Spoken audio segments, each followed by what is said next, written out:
But you guys should be really excited to be here because I'm gonna teach you how to play the IRS game. So I know it's 3:30, you guys are tired, but all of the great stuff that all these speakers talked about is all amazing, but there's even more amazing things when you learn how to play the IRS game and use these strategies to your advantage.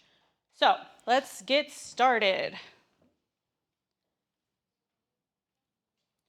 Love to start off with this quote. You guys might know who he is, but he says, Warren Buffett says, you need to find a way to make money in your sleep, otherwise you will die trying. And I could not be more far from the truth and the reason why you guys are here, to learn how to literally make money while you sleep. There's three main reasons why you should be investing in real estate. Number one, the cash flow. Number two, somebody else is paying down your mortgage. Awesome. Number three, appreciation. But the last one, which is like just the cherry on top, are the tax strategies that wealthy people use that you can start utilizing once I teach you how to do it. I'm gonna tell you a little bit about myself and then we're gonna get right into, again, I love to say this, but I will keep saying it, it's my motto, how to play the IRS game. Born and raised in Mexico, my mom met an American and here we are living the American dream. Somehow they brought us to Wisconsin, it's so cold. And about a year ago, literally, I decided to pick up my stuff and move to Dallas for no reason besides I am so sick of the winters. But now it's freaking hot, so I don't know, pick your poison. Then 2 weeks ago, I decided to move to Austin. So there I am. I currently invest in Wisconsin, 3 duplex and a triplex here in Wisconsin. Me and my partner recently purchased a property management company in Dallas. So now I'm in the business of buying businesses as well as continue to scale my real estate portfolio. I'm the owner and founder of AKK Tax and Accounting, where we help clients all over the country minimize their tax liability by playing the IRS game, just like that. And the reason why I started, why we are now only working with real estate investors is because when I started to look at what my high net income earner clients were making and paying in taxes, and then I started looking at my real estate investors, I was like, how the heck are people who are real estate investors paying in percentage less than those who have a really high net income? And it's what we're gonna talk about, creating losses on your taxes. So if you did not know, having a business, which is including real estate, is the best thing to do because you get to play the IRS game. Let's start with some updates from the IRS. First one, where everybody should be affected, is gonna be affected by, and this is why we're not gonna talk about politics, but this is why you just need to learn a little bit more about who you are voting for, is the bonus depreciation going away in it's phasing out. This year, it's only 80%. So I'll go into detail of what depreciation is in my next slides, but just so you know, bonus depreciation this year is 80%, next year is 60%, and we're just gonna pray that Congress brings this back to 100%. Also, the IRS hired 87,000 employees. This does not mean that they're gonna come audit you tomorrow or anything else. It just means that slowly they're going to start adding to their different departments of the IRS. It is really underfunded, as if you guys have ever tried calling the IRS, I mean, it's impossible. So hopefully, probably not gonna happen. Don't hold your breath. We'll see what happens with this, but at least it's there. Now, I know that nobody ever taught us anything about taxes. I've been out of college for a while now and I don't remember learning anything, and this is what they should actually be teaching us. So I don't want to assume that you guys know what it is. So I'm gonna start really basic and then tell you guys more strategies that we have. There's 2 buckets. Either you're a W-2 employee or you're an entrepreneur. A W-2 employee, I say it like this. The IRS tells you what you owe them. So you make your 100K, but that's not really 100K because the IRS already took their money, right? There are very little strategies that you can use to minimize your tax liability being a W-2 earner. Kind of sucks. But if you get to the other box, this is why you guys are here, to become entrepreneurs in commercial real estate or in whatever other business you have, this is where the fun begins. I put that little Lambo there because, one, I love cars, but 2 is because people talk about, hey, I bought this car and I'm depreciating and I'm getting a write-off and all these things, and it's true. Like, people do this all the time and it's legal. Obviously, make sure you talk to your tax advisor to make sure that you're doing it correctly, but you are now out there making your money, going out there, but you're also being able to deduct expenses. So now I'm making 100K, but guess what? Now I'm traveling. And since I can deduct it, I'm traveling first class. My wealthy clients, they're buying Lambos, they're buying private jets, but they're creating deductions. So at the end of the year, when they file their taxes, they say, guess what, IRS, I made 2 million, but I'm only gonna pay you taxes on $500,000. Or maybe they don't even pay taxes. That's the beauty of tax planning. Remember this, the wealthy make the rules for themselves, not for anybody else. And I'm going to show you a really good example of how they do this. This is a question that comes up a lot because everyone who's never invested in real estate realize that, hey, I'm going to go buy my first commercial building, I'm going to depreciate it, and I'm going to take these write-offs against my W-2. And if you know anything about taxes, it depends. So I'm going to tell you how you can actually do this, because a lot of people will sell you syndications, will sell you guys on, hey, invest in my syndication, you're going to get a K1, and we're doing a cost segregation, and you're going to get this huge write-off. Most of the time, my clients don't. But there is a way, and I'm going to teach you both ways. However, I always tell people, you can't have your cake and eat it too. Just because the IRS gives you some things doesn't mean they're going to give you everything. They still need to get their taxes. We just need to make sure we give them what is fair, not a penny more. So how does real estate work with taxes? There's two ways, active income and passive income. Active income is when you go to your W-2 job, you're a wholesaler, you're a broker, you're an agent. That's active income. Passive income is real estate. It's when you're really making money while you sleep. Those two do not offset each other. So remember, the goal of taxes is to make sure that you make as much money as possible, but you take all the deductions allowed and you play the game, so your taxable income is as small as legally possible. And we can do this with real estate. There is a short-term rental loophole, which I'm going to walk you through an example of how we saved our client $85,000. But I want to teach you, not get into a lot of detail because you guys will get bored. Remember that these things I'm telling you is for your knowledge, and this is what you should bring to your CPA. I don't expect anyone to know all of this and just become CPAs, but you should have knowledge on this so then when you talk to your CPA, they understand what you're trying to do. The only way that you can actually take passive losses, meaning you invest in a syndication or you buy a commercial building and you depreciate it, take it against your W-2, is if you qualify for this little thing we call real estate professional status. I'll call it REPS. What does that mean? You have to pass a test. Here's a test that you have to pass. I'm gonna give you an example because I always think that's easier. Let's say you work at Chase and you make $200,000, but you're sick of the rat race, so what you're gonna do is you're gonna go buy a multifamily apartment building. You're gonna depreciate and you're like, great. Now all this depreciation, I'm gonna take it against my W-2 of 200K, I'm gonna pay less taxes. That's not gonna happen because you do not qualify for real estate professional. How do you get there? Nearly impossible, not gonna bore you with court cases, very, very impossible for you to do this if you have a full-time job. The best clients are those who are married. One of them is a real estate professional and the other person is a W-2 earner. So if you're single and you work at Chase and you don't have anybody else, you're not gonna be able to qualify for this. But remember that when you invest in real estate or in anything else, you shouldn't be doing it for the tax advantages. That is just a cherry on top. How do you get reps? Number one, you have to pass both tests. So if you don't even pass test number one, don't even worry about test number two. Test number one, you have to work more than 1.5 times in a real estate trader business. What does that mean? That means if you work at Chase for 2,000 hours, you have to prove that you work 2,001 hours in your commercial building.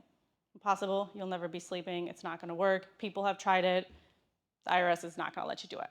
But let's say you're a realtor. Let's say you are raising capital and that is your full-time job. Let's say you own a property management company.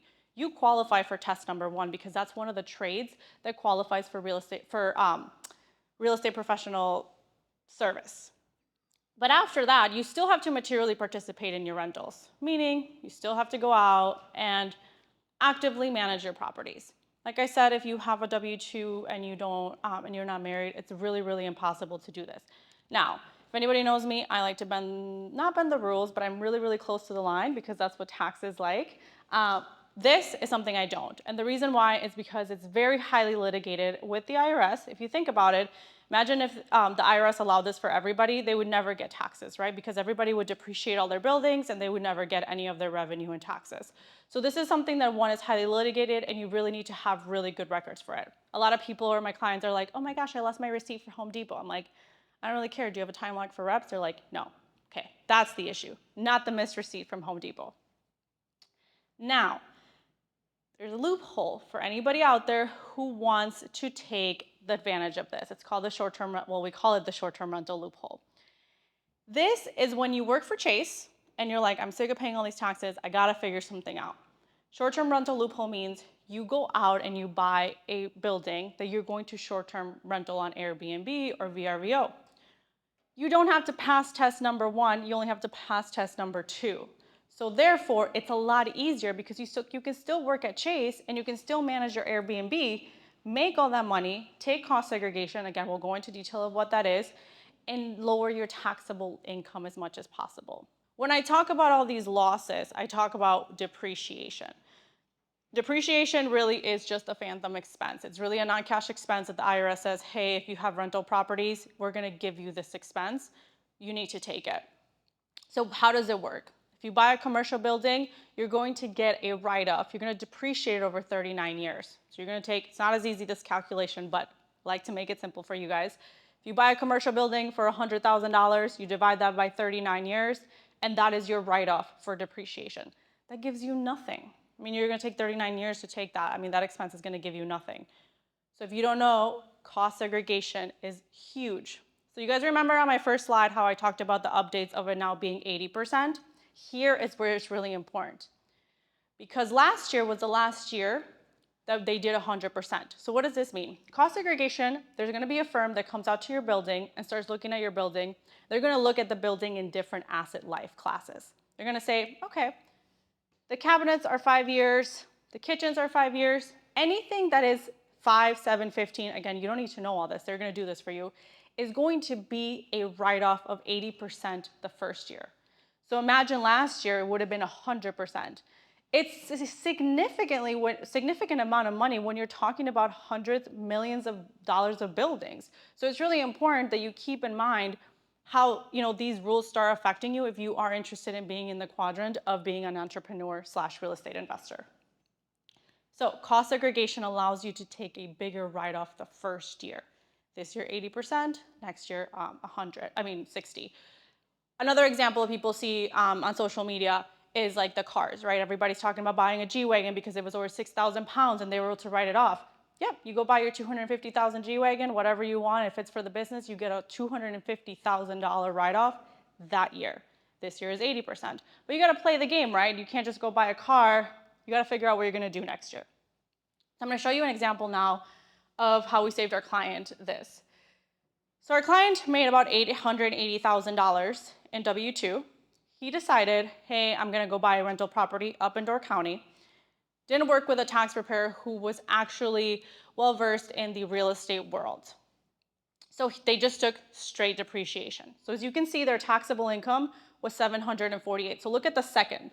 The first column will show you if he just worked at W-2, never knew anything about real estate, was never at these conferences learning, his tax was $252,000. Bought a rental property because he heard it somewhere on social media. That's exactly what he told me, so I'm not making that up. His tax due was $213. Then he came to me, I'm like, hey, Mitch, did you do a cost segregation? He had no idea what it is. We did that cost segregation that I was just telling you about. It was 100% last year. His tax from $252,000 to $168,000.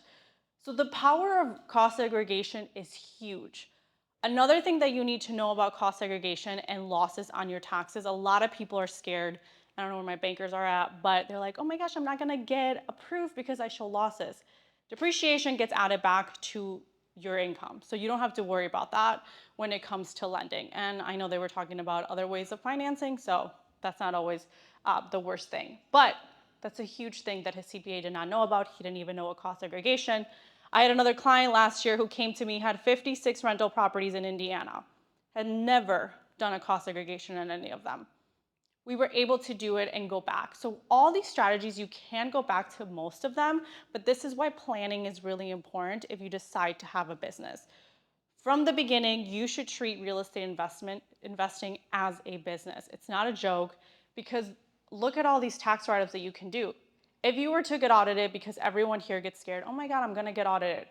Unless you're laundering money or you work for the cartel, it doesn't really matter why you're gonna get audited. You just have to have really good records. It's a pain in the butt. You have to pay your attorney and your CPA a lot of money. But if your records are fine, play the game. Next slide, please. Thank you. This is the most boring. If you guys know me, I nag and nag all my clients who make millions, hundreds of millions of dollars, to my clients who are just starting real estate. Your bookkeeping sucks. Like straight up, 95% of my clients, their bookkeeping sucks. It's because it's a pain in the butt. They don't want to do it. They have bigger things like going out there and chasing new buildings, raising capital. They forget about the power of bookkeeping.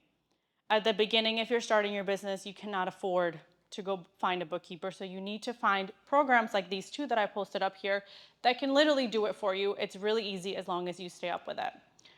Not only is it important from a tax standpoint, because you're literally waiting till the end of the year and you pull up all your receipts in a box and you're like, oh my gosh, I gotta add all this up. The reason why we need this, because when you start a business, you need to learn how to do proper tax planning. There's a difference. If you've never owned a business, what do? I don't know, April 14th comes around, you realize you haven't filed your taxes, so you go on TurboTax and you file your taxes, $99. When you have a business, you need to plan. You can't, let's say this year was your best year ever, you netted $1 million. Okay, well, do you want to pay it on $1 million? No. What are we going to do? We're going to plan. We're going to talk about, should we do a cost segregation?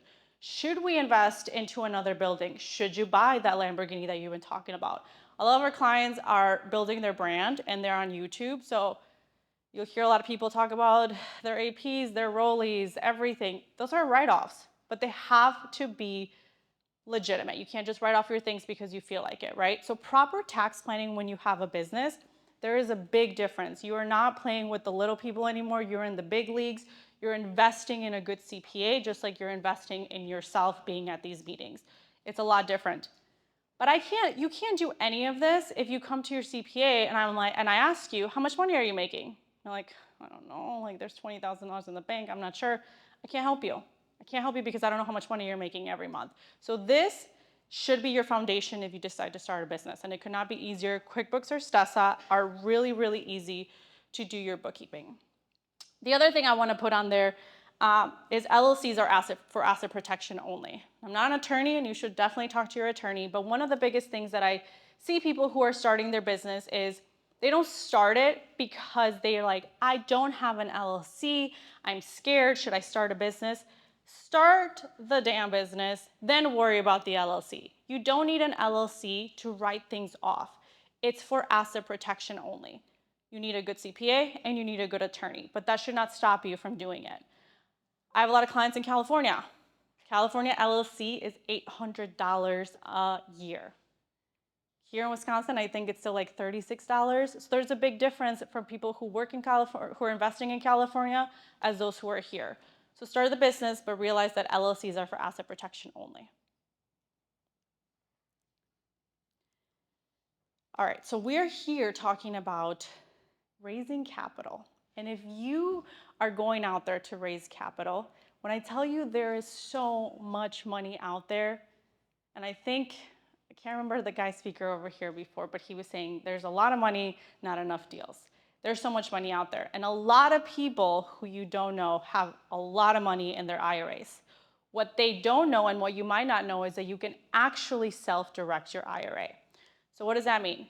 That means that if you're out there and you're like, I'm gonna syndicate this deal, and you're gonna talk to people who have hundreds and thousands of dollars in their IRA, but want absolutely nothing to do with being an investor. They just want a better return. Here's what you can tell them. Do you have money in your IRA? Cool. Let me show you how you're gonna double or triple your income. Whatever your numbers are, that money is there for them to direct. So if you guys know anything about IRAs, there's two types. You have your regular IRA and your Roth IRA. Roth IRA is the best ever because you don't pay taxes on it when you take it out, and whatever grows into your tax, whatever money grows into it, you also don't pay taxes on. However, it's very hard to invest in your IRA once you make a certain amount of money. If you guys have any children, this is what you need to do. Make them invest into a Roth IRA. Had I listened to my parents, we'll be here for years, but imagine gifting your child when they're 18, hey, you have 100K in your IRA. That's amazing because now they can go and invest. So how do self-directed IRAs work?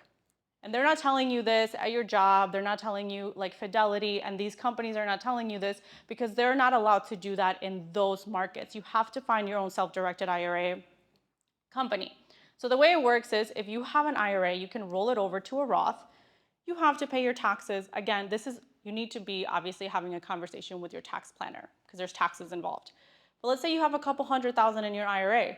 You can actually lend that money and you can buy properties within your IRA.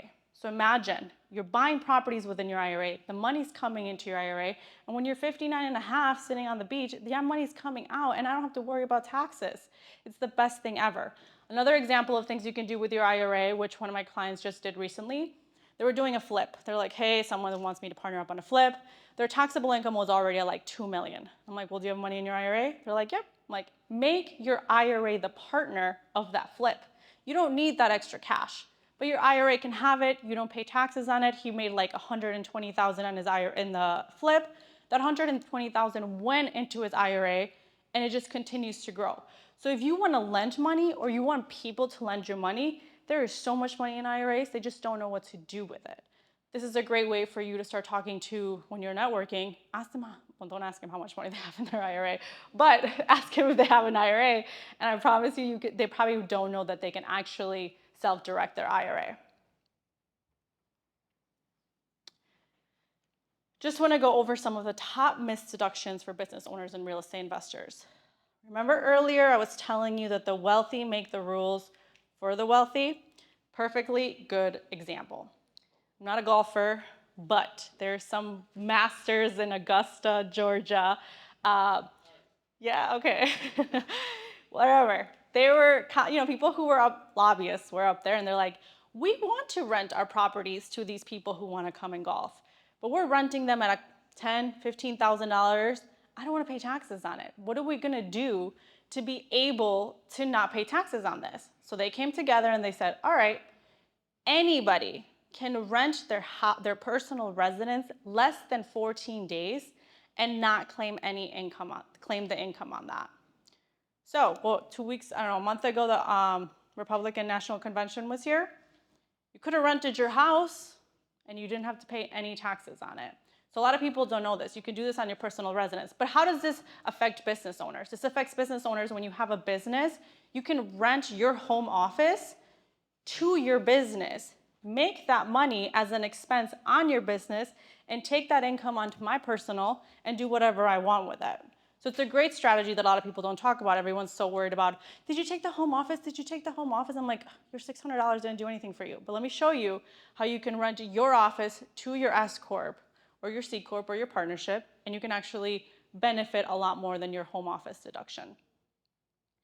Paying your children, other people who also have not done this. If you have children, this is a really in-depth strategy, but essentially how it works, if you have children under 17 and under, you can pay them up to the maximum standard deduction. This year, I think it's close to, they're almost 14,000, don't quote me on it. You can pay your children up to $14,000 and not have to file a tax return, not have to file any taxes for them. So you have an S Corp, you're creating a $14,000 deduction, you move that money to their bank account, and then you do whatever you want with that money. What I would recommend, putting into an IRA. Because I just showed you guys how to do that and how to generate their IRA. So paying your children is a huge, huge strategy that a lot of people don't use. Now, a lot of people say, well, my kid is like the advertiser and we put him on a magazine. I'm like, no, that's not gonna work. No one cares about your kid being on a picture. That's not bringing you actual income. What's actually gonna do is when you put them to work, bring them with you. Show them what the world's about when it comes to real estate. Not just because you decided to slap something on a magazine or you're a real estate broker and you're the only one who thinks your kid's cute. That's it. That does not mean you should pay your children that way. And the last one is cost segregation. I already told you guys the examples and how amazing cost segregation is, but that's another way that when you're raising capital, you can definitely give that information to the people who don't know anything about investing. How it works when you are raising capital and how you're going to sell to anyone who wants to lend you money is, hey, lend me money. I'm not only going to give you returns, but we're going to do a cost segregation on our buildings. When we do the cost segregation, you're going to get a huge loss on your K1. It's not going to help you right now, don't worry. But when we sell it in 5, whatever years are, whatever that gain is, all those losses that have been accumulating for the last 3 years, you're going to be able to offset them against that gain. Huge, huge advantage when you're doing real estate. But this year it's down to 80, next year 60, so pay attention to who you vote for. You guys can find me on Instagram. That is my business card. That is where we put out so much free content for everybody. My goal is to educate everybody on how the IRS works. It's not a scary world. It's the best world to be in. You just need to know how to find someone who knows how to play the game in real estate. A lot of people, when you see celebrities, politicians, and they don't pay any taxes, there's a reason for that. Most of them are doing it legally. Not paying your taxes, that will get you in jail. But playing the loopholes that they are putting in for themselves is what you need to be doing as a business owner in order to play the game. So thank you so much. Let's go. Do you have any questions? Great job. We're not asking questions, right? Oh shit. Are we? Never mind. Who wants Q&A? Does anyone have questions? I saw a lot of pencils out there. I don't even need this thing. I'm so loud. We're good? Any questions? All right. I know everyone's tired. I know, I get it. Hit the music Thank again. you. Great job. Thank you so much. Oh wait, we got one. I was just going to comment. I got audited back in 2016. I was all nervous. It was like literally the easiest thing ever. She was a super nice person. I think my accountant. I went back. I hired a new accountant. Went back. The same thing. Refiled 5 years. Passed, and I got a bunch of money back. So that triggered something. I'm sure.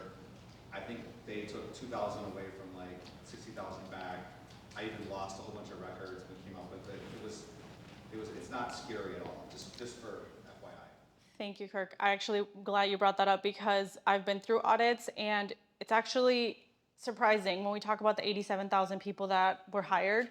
They don't hire me or my staff or other really good CPAs. They hire people who are like, hey, I mean, they're paying you $175K. They're hiring, so if anyone's looking for a job, $175K, that's amazing. But you might know nothing about taxes. So I actually just went through an audit 2 months ago with a guy who did the short-term rental loophole that I was telling you guys about. Didn't listen to me, didn't have his records of the time records. But the auditor, I'm not kidding you, came to me and was like, what's cost segregation? And I was like, how are they hiring these people? So it's not that scary. You're not doing anything illegal. Obviously, I don't love anyone enough to go to jail. So when I tell my clients to do something, it's because it's there. I'm very aggressive. You just have to have the good record. So don't be scared to be audited. So thank you. If anybody has any questions, yeah, go ahead. The $500 you mentioned about the cost segregation aspect of materials, is that like a threshold or something? So let's say you do like 450, do you still get some type of credit? The 500 hour for material participation? Yeah. So the threshold is depends what you're doing. Are you doing short-term rental or are you trying to do reps? Short-term rental. Short-term rental loophole, there's 7 tests. The one that we go for the most is 500 hours, that you have to work 500 hours in the short-term rental. We do have a lot of clients who just use the 100 hours more than anyone else. That's easier to get to than the 500. But when you fly a short-term rental, if you have any experience with that, it's a lot of work at the beginning. You should be able to meet those 500 hours easily. One more. Actually, we can keep it going. Yes, go ahead. Oh gosh, California people, they love to pay taxes. Just kidding.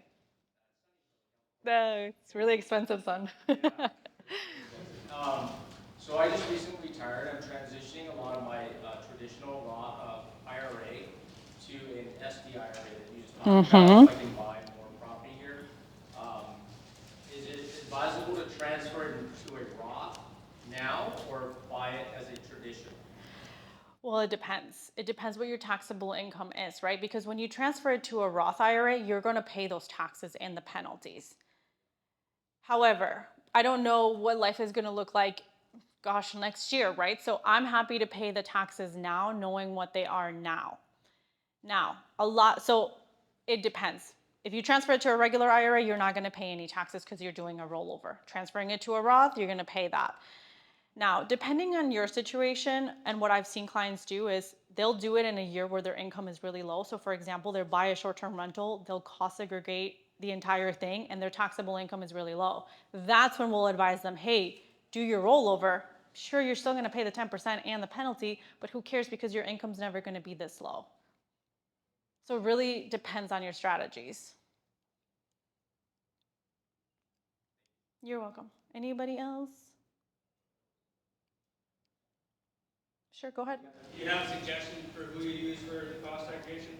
Yes, I'm happy to send them to you. If you guys want to shoot me a DM on Instagram, I can send it to you. They're great. Cost segregations, depending on they start about $2,000. Obviously, the bigger the units, the buildings are, the more expensive they are. But I would not advise you to do it yourselves. So yeah, I'll send you a contact for sure. All right, guys. Well, thank you so much. Thank you, sir. You killed it. Yeah, You killed thank it. you so much.